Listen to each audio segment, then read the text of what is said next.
I've got every decade. What I'm gonna do is hello, Hate Street Voice Radio. Oh, we're on the air. We're rolling. We're rolling. All We're right. rolling. You know, it's not live, but it's it is we're live. So, but what I do is I use this as the clapboard. You're So gonna I edit it, right? I can because but I love people to see the sign. That's the main thing. But it's too fucking loud. So we go like this. You can always Clapboard. Boom. cut away to the side. There it is. I will probably. All right. Sometimes it's fun if you don't. And you can look at the camera, you can look at me, you can be Ed McMahon, you can be whoever you want. I'm cool. But this is Alex Carlin, a guy, Jesus, we met, and he's leaving. Well, this is how we met. This is a good thing because this is how we met. Because we met at the Keystone Berkeley in like 1975, I think, when he was in a band called the Psychotic Pineapple, which is on his shirt right here, which I can't zoom in because I'm not over there.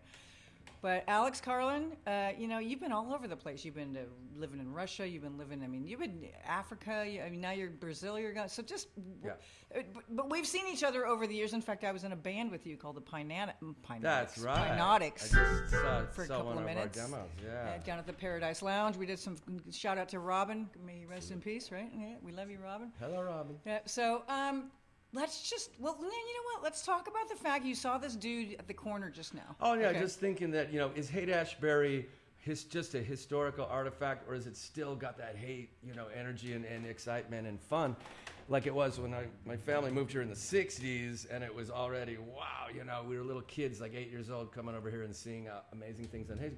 So I was just wondering, and because I'm rarely here now, in the last 30 years, I moved out of the area, let's say in 1999, so 25 years. And I come back like once a month, for about maybe a month, once a year. Yes. And not all that often on Haight Street. But I come in and I'm just curious, like, what's going on here? And I immediately meet this guy who tells me about all these good things going on right around here that I'm going to go to after this interview. This is today, on his way here. It just happened an hour ago where he was just telling me. Which is Halloween, by the way. It's Halloween. But he's telling me some interesting things that happen, not just today, but some of the things, out in the Golden Gate Park next to here, and that are, got piano set up like all, every day, and they have parties and music and food, and, they're still doing all this really great stuff. And then he took one of my, this poster, we're playing tomorrow night at Music City, and he took one of my posters and just put it up on a telephone pole, and, his name is Four Winds. So you get the idea. It's still Haight, and I said, this is still Haight Street, it's still. It's got that vibe, it's got that excitement. Yeah. And this is where I go to, ironically, when I want to get leather pants, right, I will go to this store across the street but they get their leather pants from Germany, ironically. But still, I'm not in Germany that often. Yeah, you're more in Russia. I'm more in Russia. I live most of the time in Russia, but in every city, there's 11 time zones. I'm playing concerts in every time zone. In fact, I've been playing 100 concerts per year in Russia for 10 years now. I've hit 1,000 concerts in Russia. That doesn't include the 6 months of touring I did in the Soviet Union in 1990 with Peter French, who I'm going to play with tomorrow. Right. So it's just an amazing place. And you're still living there. Well, I just fill up the calendar with gigs and go to the next show. Clearly. But that's right. Most of my time is in Russia. Yeah. Right. Clearly, me speaking probably for most people I know, it's like Russia right now is like, holy shit, you live in Russia.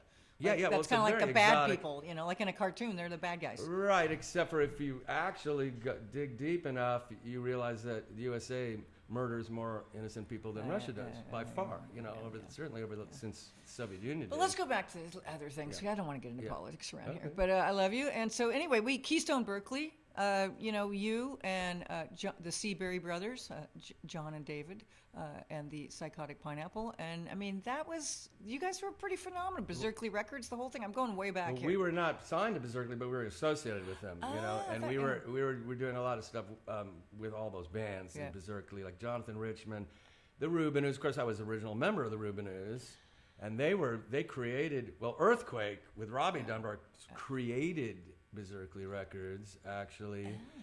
And there's a funny story all behind that to get into, but I've been hanging out with Robbie, writing songs with him recently. Wow, good to hear. Yeah. Yay, shout out Robbie Dunbar. We love you. Robbie and Dunbar. Tommy.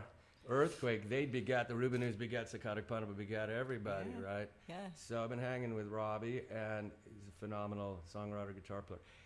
Anyway, so but Berserkly with Greg Kinn also, and so they, but that whole thing, so the thing about Psychotic Pineapple is that we're all alive. Nobody died, right? So we still play when I show up, usually, except this time. But we've been doing gigs, and we sound good. Yeah, of course. We got all these songs that we wrote. It's all about songwriting and having good songs. You guys affected my life in a huge way. I mean, I was 15. For some reason, I could get into. I mean, that was a different time. I mean, I saw the Sex Pistols at Winterland when I was 15. I mean, it was just easy. You just got into gigs back in the day, and I wasn't being an idiot. So, but the music, that music. I mean, between the Rubinoos, between the Pineapple and Greg Kinn and Earthquake and Eddie Money and Eddie Money. Yeah. That whole Jonathan Richman, of course. That was like pretty phenomenal lineup for. It really was. It lives to this day. I mean, the songs and the music. It's all feels current to me. It's all good. In fact, right now, as we speak, the Rubinoos are touring for the whole month in Spain. They're headlining a pop festival a couple days ago, doing really well in Spain. Wow. So what is they've been around for more than 50 years. Yeah. And you know what? I just thought of, I wanted to do a shout out to Barry the Fish Melton, because he was my very first interview, and I know that he played Woodstock, Russia with you or something. Yeah, exactly. Barry just kind of looping that in there. No, absolutely. That was a great story. I love Barry, and he came over, because Russia, when Woodstock happened in 1969, right?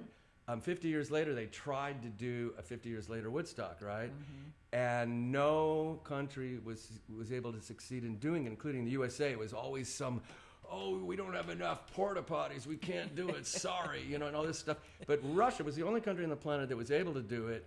And I knew the impresario, whose name is Igor Sandler, who I work with, and he, when I told him, Igor, I can get 2 people who were actually playing on the stage at Woodstock to come to Russia to do it. And one of them was Barry, which was fantastic. And the other was the guitar player in Sha Na Na, the guy who actually played guitar in Sha Na Na. Wow. And so basically, Barry and I, hung out, in Moscow for like a week, and we were just having a fantastic time. Yeah. And we backed him up. My band, my Russian band, backed him up at Russian Woodstock. So we succeeded. Let's talk about full circle. I mean, that's Barry the Fish, who was hanging out here in like 65. He was saying he was here in 60. He lived with the Flamin' Groovies. I mean, it was the other way around. But they lived in the same building around the corner with the Groovies. So, it just that's the reason I'm utilizing this space, is to talk to folks like yourself, to folks, not just the old crew, but I talked to an 18-year-old girl who grew up here. This is something about this. I don't know if it's the light or what. It's something about this area that has a vortex vibe to it. And you can feel it. It's still there. Amazing after all these years. Yeah. You can feel it. It's not dead. It's actually alive. It's really...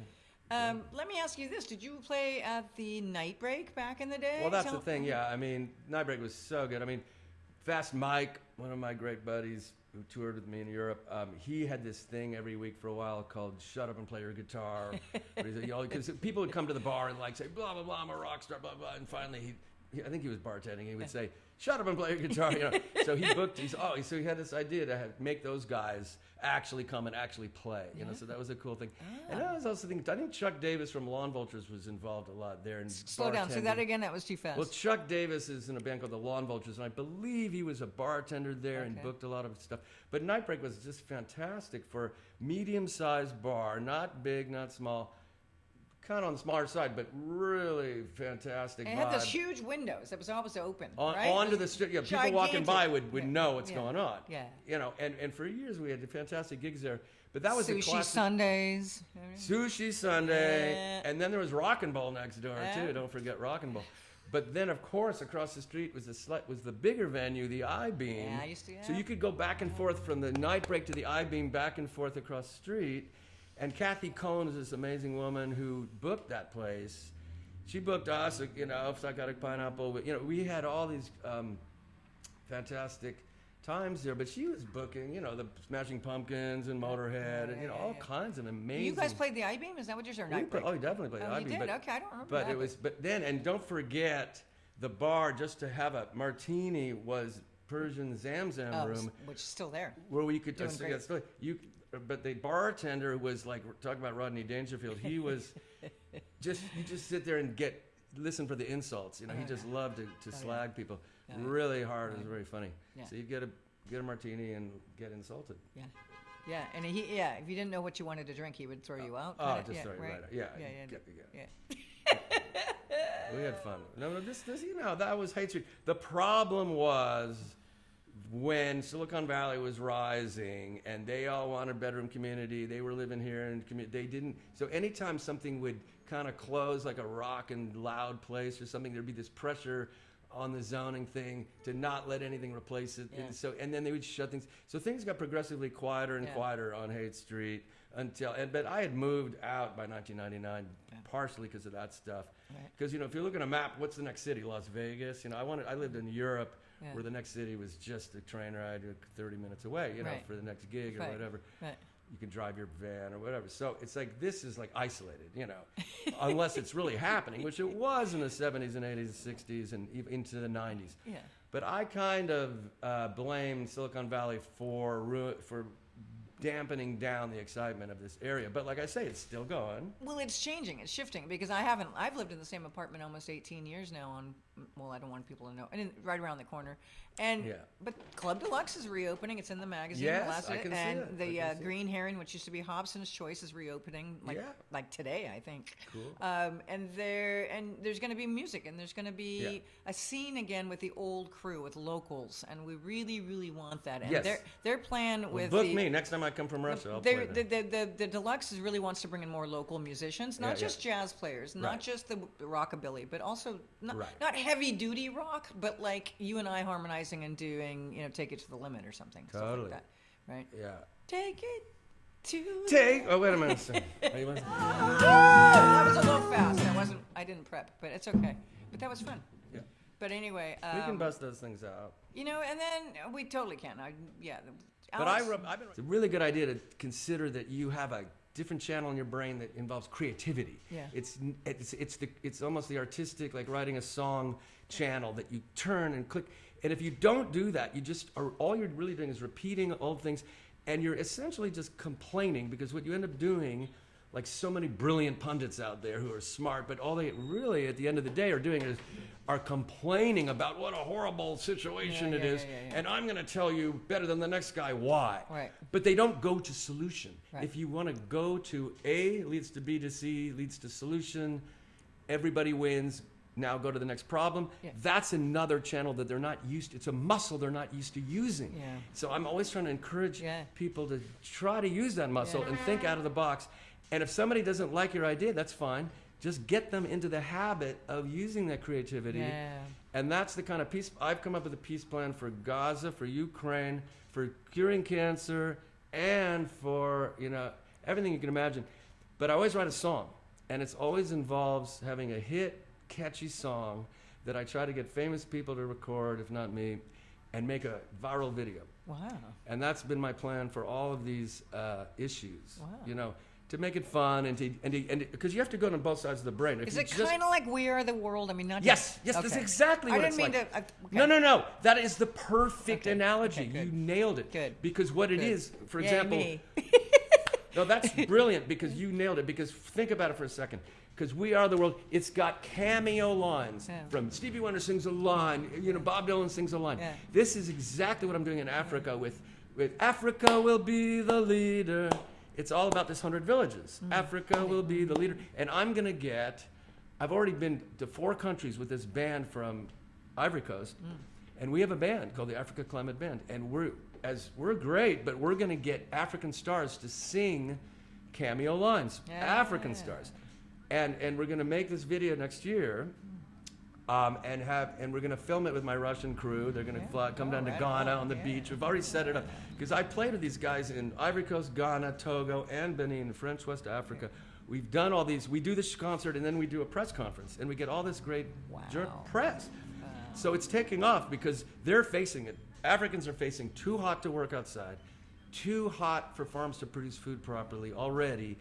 But way more urgent is the ocean is 90% down on this fish. It's not because of the evil Chinese, Japanese trawling all the fish. It's because the plankton, which is the base of the food chain, has gone away.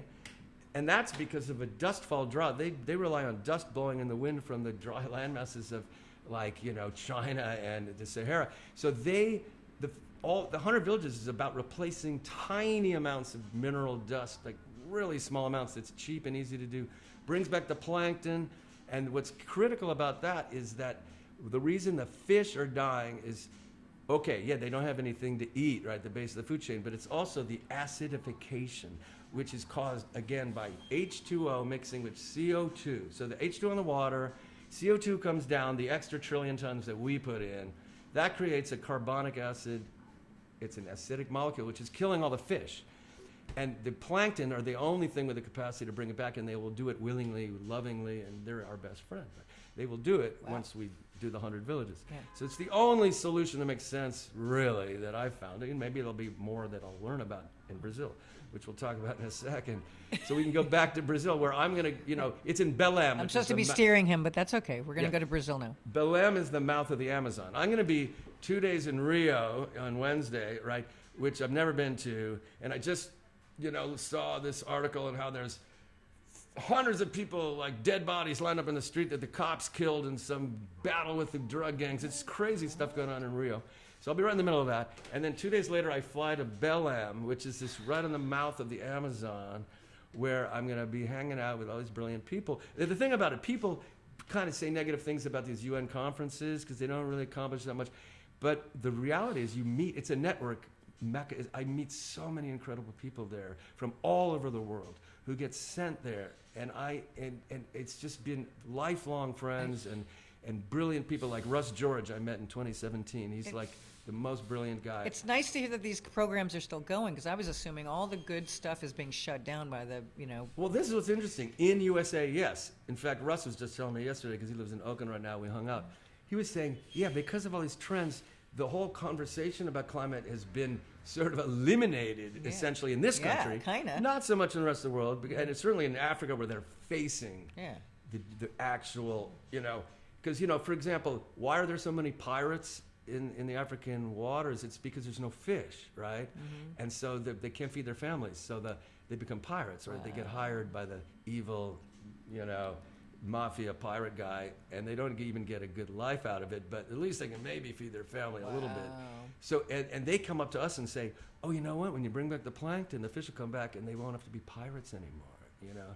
So it's like we're involved in that trend, you know, but it's all powered by a song. It's got to be a catchy song. So you're going to Brazil to the UN, and then you're going to be doing a concert. Well, I'm going to do a concert there at a place called Extreme Hangout, and they do concerts at every UN conference. They're based in London, and we got to know each other last year in Azerbaijan. They said, Alex, we want you to do a concert this year, so I'm going to do a concert at the conference, you know, and I'll post that. But really, it's, you know, what I'm saying is about the two halves of the brain, right? Yes, there's the intellectual blah, and then there's the music side of your brain, right? The creative side. You got to have both, in my opinion, to get anything done or to have a good life anyway. And that's, you know, so I'm into both sides. Yeah. Basically. Yeah. And that's kind of. I'm with you. I'm just kind of like, I'm processing all of these things that I had no. I'm thinking, oh, we're going to talk about the old days. Although this is a man that played the night break, and now he's on his way to Brazil. So, you know, you know what I mean? It's kind of like. Well, I have more energy now than I did back then. Yeah, it's interesting, isn't it? And I had a lot of energy back then too. and I did break the Guinness World Record for 32 hours longest solo concert. Wow. In Poland. I did that in Poland. What's the secret? Are you eating plankton? That would be. That's a really good suggestion. But there is no limit to the energy. If you just got to stop blocking it. That's one aspect of it. Well, and you're always on the move too. Yeah. I mean, clearly you're lean, and like you're carrying 2 guitars. Well, yeah. You know. Okay, so I guess we're gonna close it out. Have a great trip. Can I play a blues note for you? Yes. Wait a minute.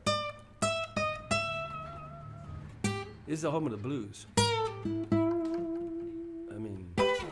I mean, all the music, Carlos, Guitarlos, all the blues guys that we used to play jams, you know, Tenderloin, and, Carlos, you know, I mean, this city was teeming, and maybe it still is, with music on such a level. I learned so much here. You know, on Haight Street, we did gigs with Carlos and, you know, real blues guys. Paradise you know. Lounge was Paradise bombing. Paradise Yeah, Lounge, of course. yeah. But we were talking about Haight Street. Yeah. But Lower Haight, does that include Lower Haight? Because Yeah, there's all yeah, it kinds of does. stuff in Yeah, there yeah. happen in Lower Yeah, Haight. what you was know. going on down there? I don't And- remember. Nicky's. There was Nicky's. Was Nicky's, that? yeah. And you know, but all these. The thing is, it really is the music. It always comes down to that, and of course, and we didn't even mention it, but you know, I mean, the Beatles said, "Oh yeah, we got to go check out what's going on Haight Street." I mean, everybody knew this is where so much was Like happening. your butt is in revolutionary. the corner of that sign right now. We are on that corner. That is Yeah, I world- mean, it's absolutely That's fantastic. why I'm ever grateful to SF Heritage. A little shout out here for letting me do this radio and Yeah. residency, inviting me to do this through the end of the year. Thank you so much, and then I can invite people such as Alex who were trampsing around here in the 60s. You know, so it's really nice to sort of do this full circle with everybody. So thank you, Heritage, SF Heritage. Definitely. Yeah, right. And I'm going to give you the tour of the whole building real quick, because I All got right. another appointment. But love you, everybody out there. Thank you, Alex Carlin. Safe travels. Can I say one thing I Take didn't care say of the planet. to Yes. my buddies in Yes. Russia? Because I have a band called Alex Carlin Band. Okay. Yeah. And my drummer, Dennis Matuizo, I want to make a shout out Yeah. to because I've been playing with him for like 12 years. Yeah. And I just want to say hi, Dennis. Hi, Russia. Yeah. All right, And, and- Zhenya has been playing with us recently. Hi, Zhenya. And maybe I'll see you in Russia. Here's the outro. Here we go. Yeah.